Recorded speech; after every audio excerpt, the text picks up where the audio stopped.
Hello, Foxies. Welcome back to the SilverFox Sonya podcast.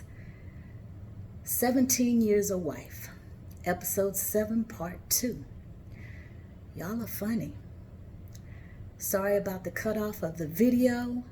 I went over again. So just imagine in these past 3 weeks, I've been trying to do this last episode for you all and get it all in one whap, but it's just too much. So I'm just have to keep cutting. So in the last episode, I heard y'all got cut off at me having the conversation with my cousin. So in part 1, I mentioned that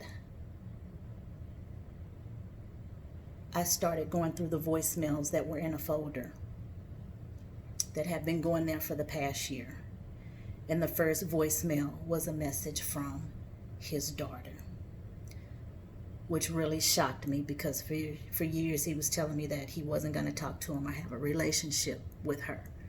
So when I heard that message, it immediately said familiarity as well as relationship. So for her to be like, "Daddy, you call me," there was some stuff going on that I didn't know about. And then the other information I found from other females, which made me just say, I'm done. It's over. And, through the 17 years of marriage and infidelity, I know that whenever I felt something could be going on of some infidelity, he was never honest with me when I brought it to him. So I always had to prove it before he would confess to, yes, I've done this. So in the last episode, I brought up his friends, female friends that he had. So sometimes I didn't say anything because I knew he was going to always deny. So I had to find ways to prove what I was feeling or what God was even showing me in the spirit. So I know he said he was never with them, whatever. Physically, maybe he wasn't. I don't know. Emotionally, I think there was some stuff going on, which is the same thing as infidelity to me. So in part 2 of this, I'm going to give y'all a chance to see what you all think when I tell you a scenario of what happened after we had filed for divorce. So in episode 7, part 1, the last one that I did on last night, I left off, or the video cut off with me getting up that morning after finding the information in the emails, and I called my cousin, and she and I really didn't talk in the morning. We usually talked in the evenings, on the weekends or whatever. And this particular morning I had to release it, and she was the only person I knew I could call because she knew probably almost everything I had been through. So I called her that morning, and she answered the phone because she was like, she never gets a call from me, so I think it kind of scared her. So when I called her, she's like, "Hey, what's up?" I said, "I'm done. I can't do this no more." And she got quiet on me, and she was like, "Okay, what happened?" So I told her what I had found. And she's like, "Okay, are you sure?" And I don't believe I had ever called her in the years of our marriage and just said, "I'm done." Now, I may have talked about it. I don't know how much longer I can do this, but just to say I'm done. When I said I was done, she knew. She was like, "Oh, she say she done." And she said, "Okay." She asked me, she went through her checklist. "You okay? You sure you okay?" I'm like, "Yeah, I'm okay. I'm just tired of this." So she's like, "Okay, all these years I've been by your side. I would never tell you or anybody to divorce their spouse." And she said, "I know God has spoken to you. I know that in years prior, the conversation, the voice you heard from God, this is not about you." She knew of the prophetic words that we would get from, different pastors or prophets, different places that we would go, and a lot of the stuff would align. So I was standing on that word of what God was speaking all of these years. And so she listens to me, and she just tells me, okay, I'm here for you. Whatever you need, I'll help you get through this. However, after we get through this and this divorce, your next go round, she starts going down the list. You are not, and I'm telling you this now, I'm not going to allow you to deal with any projects. If you're going to do a project, your project needs to be something outside of a human, not a person. He need to have a job, some 401 at this age by now, somebody that has worked hard, and that's an honest, God-fearing man. You're not co-signing for nothing, for nobody, or any of that information, any of that stuff. The next man you get is going to love you like you need to be loved, and you deserve to be loved. No more projects, though. I'm done with that with you. That's over, and I'm not going to allow it. So, I just kind of choked it off and laughed, and she said, you've been an excellent wife. You've been an excellent mother. All the years he continuously stepped out on you. You never paid him back in the same manner for what he did for you. So we're going to get through this, and God is going to bless you, and you need to write your book. So she gets off the phone with me, and she said, I'm going to call and check on you later, but just go pray, seek God, and I'm here for you. We get off the phone, and then later on, I get a call from the husband, and he's like, are you serious about this? I'm like, yeah, I'm done this time. I can't do it no more. I'm done. I'm out. I can't take it no more.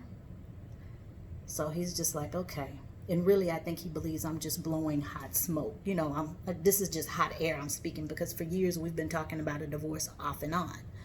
And, he says, we've had some good years. You act like it's all been bad. So I'm like, but what you don't understand is, yeah, there's been some good in there. Yeah, you've done some good. However, I had to just get him to understand this in the past month or so, that, yeah, you see it as good and that there were good times, but what you don't understand is you trampled on my heart so much. You trampled on my trust. When I was always trying to be your best friend, you were never my best friend, because you were always going outside of our union.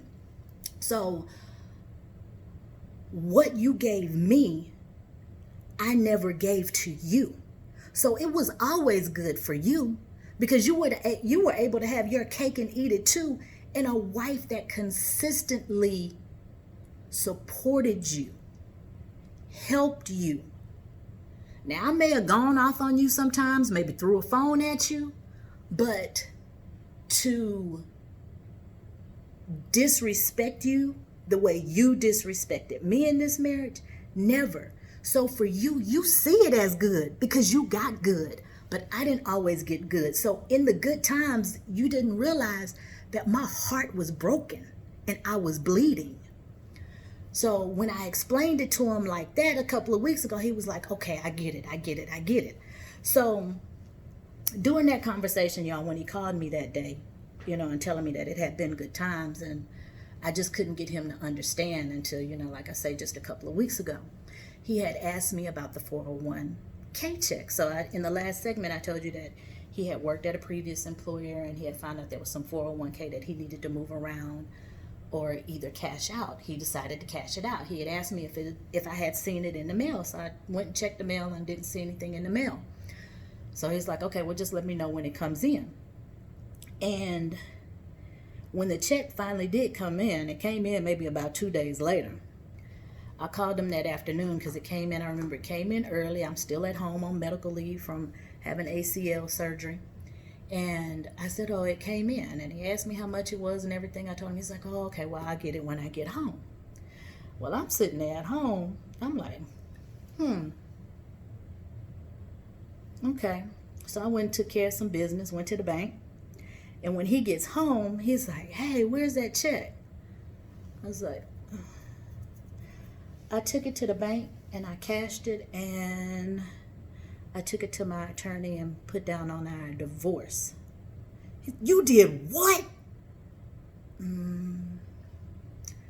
I took it and paid for my attorney fees for our divorce.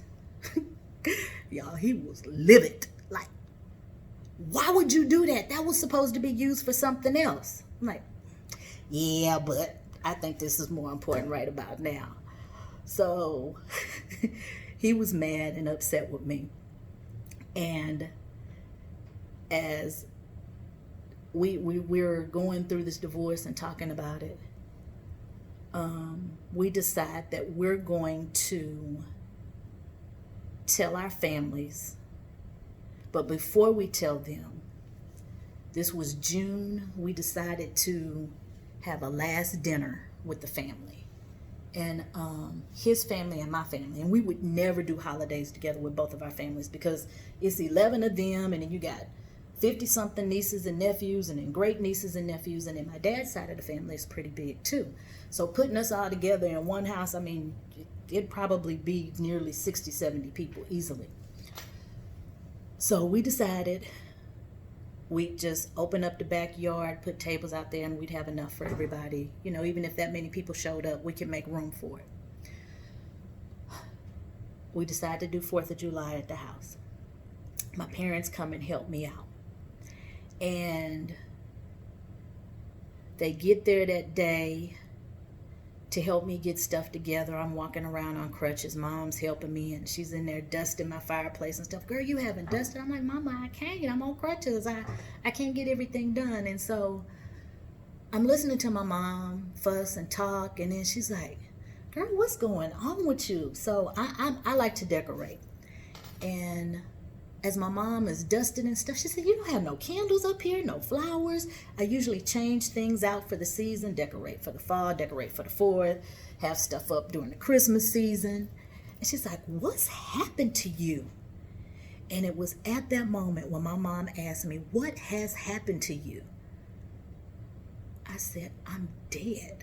I didn't say that to her, but I said it to myself. I'm like, oh my God, I am dead.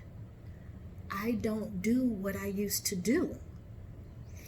So as I'm sitting there listening to her talk, I'm thinking back over some of the stuff too. So I told y'all in previous episodes, I used to have these moments or attacks of like this darkness coming over me. And it was still continuing throughout the years leading up to this divorce. So I mentioned to you Foxies that sometimes I would be laying in the bed with my eyes closed, or on the sofa, my eyes closed, and it was like I would feel like this darkness start to just come over me. And as I see it, I'd try to open my eyes before it would get there, but it would just like, it would come over me so quickly. So I would be there sitting there. I can't move. I can't open my eyes. I can't open my mouth. It's like I can't move my arms. I'm like, Lord, what is this? And y'all, the best way I can describe it is for people that are in my generation, for you young ones that are my friends on Facebook, y'all need to go back and check out this movie. If you've never seen the movie Ghost with Patrick Swayze, there would be whenever somebody would die in the movie Ghost, you hear this either, I guess it sounds like demons or whatever coming up out the ground, and you see like this darkness come up, and they like come out their bodies. So, or the spirit would leave the body. And this darkness was kind of like that. It was just like it covered me and I couldn't move. So it would scare me. And I never could understand why this was happening to me. So all I could do to like break the break the stillness of me being able to open my eyes and move again was from that inward voice. I mean, and sometimes, y'all, I would have to just really squeeze and try to get out the name Jesus within myself. So it would be like, literally, I'm like, I'm trying to say Jesus. And sometimes, like I say, I couldn't open my eyes. Sometimes it would be like my brain would be locked and I couldn't get the words out. But I mean, once I just push and push and push, and I'd say Jesus about 3 or 4 times, it was like it would break. So dealing with that off and on still during this, we decided to do 4th of July dinner, going back to 4th of July dinner. We had a house full of people. Food was good. We enjoyed ourselves. Even friends stopped by. That day, my husband stuck to me like I don't know what. He was up under me almost everywhere I went. He was kind of quiet that day. I don't know if he thought I would just let it leak out and tell the family that we decided we were going to get a divorce, but I wasn't going to do that because I wanted everybody to enjoy themselves and have a good time and eat. So we're sitting at the dining room table, and my aunts, I remember them asking me, so I guess y'all gonna do 4th of July every year now because this is really nice. Y'all did a good job. And I was like, ooh, I don't know about that. I'm like, next year I might be at Essence. You know, I'm trying to get out of it. So they were like, well, y'all really did an awesome job.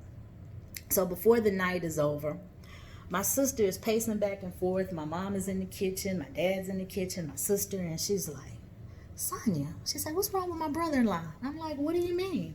She said, he just been acting strange all day. Something just don't feel right with him. Is he okay?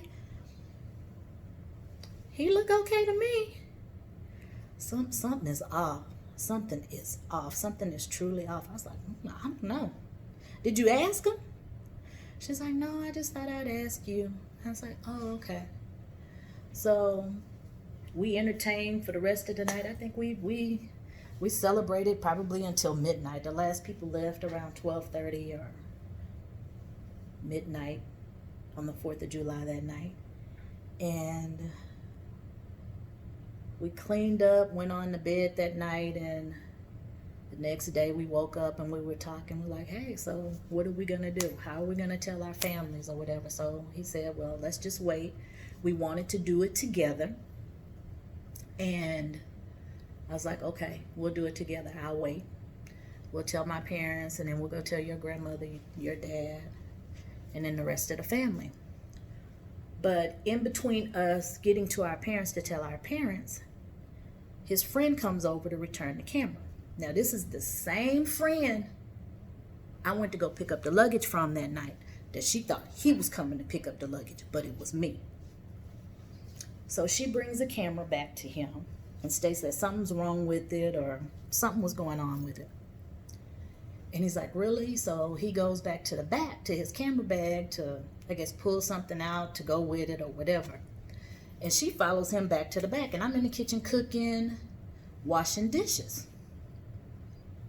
And I'm like, okay, they show back there in the back for a long time. Now the back is our bedroom. So I'm in the kitchen, I'm still cooking. So about 4 or 5 minutes have gone by. And I'm like, what are they doing back there? So I dry my hands, turn the stove down on my food, and I walk back to the bedroom. I walk in my room. He's sitting on the bed, and she's sitting on the bed with him. And they're probably this far apart from each other. And they're talking. And I'm just like, oh, this ain't cool. So I go in my room, play like I'm getting something, and then I walk on out. And they could tell, I just stopped and I looked at them like, y'all done lost y'all's doggone mind.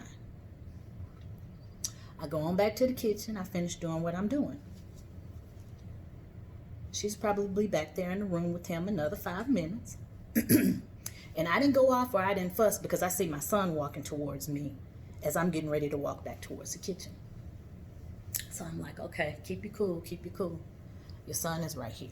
And at that time, he's probably 5. And I go in the kitchen, finish what I'm doing, and my back is turned towards her walking back up towards the front to me. And she's like, okay, Sonya, I'm getting ready to go. I didn't say nothing because I'm mad. I'm ticked. So because I don't say nothing, she's like, And I turn around and I look at her. And she's like, what? Don't be mad at me. You the one who allowed this. So you gonna stand in my house and tell me I'm the one who allowed this? Now, he say, hey, there ain't nothing going on between them. But why would you say I'm the one who allowed this? So literally, y'all, in my mind, I'm mad. I'm pissed off. I'm ready to fight. All I see is my hand grabbing her hair, wrapping it around my hand. And in this house, the whole downstairs was block oak walls. All I can see is my hand wrapping around her hair and slamming her head into that block oak wall. But I look to my left. She's saved again, because here comes my son. I'm like, okay, Lord Jesus. I'm like, you need to go. Get out now. So she leaves. And Foxy's, I'm mad. I'm pissed off, because I'm like, okay, for any woman to be in, number one, you gonna sit on somebody else's bed with their husband. I don't care if they are going through a divorce. You don't step into their room and sit on the bed with another woman's husband and act like it ain't no big deal. And then say, I allowed this? I'm like, okay. And yeah, maybe her statement is true and correct. But for you to utter them words out your mouth, heifer, please. And I'm keeping this nice.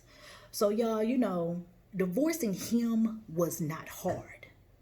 The hard and most difficult part of this divorce was the relationships I built with the 11 brothers and sister-in-laws or loves.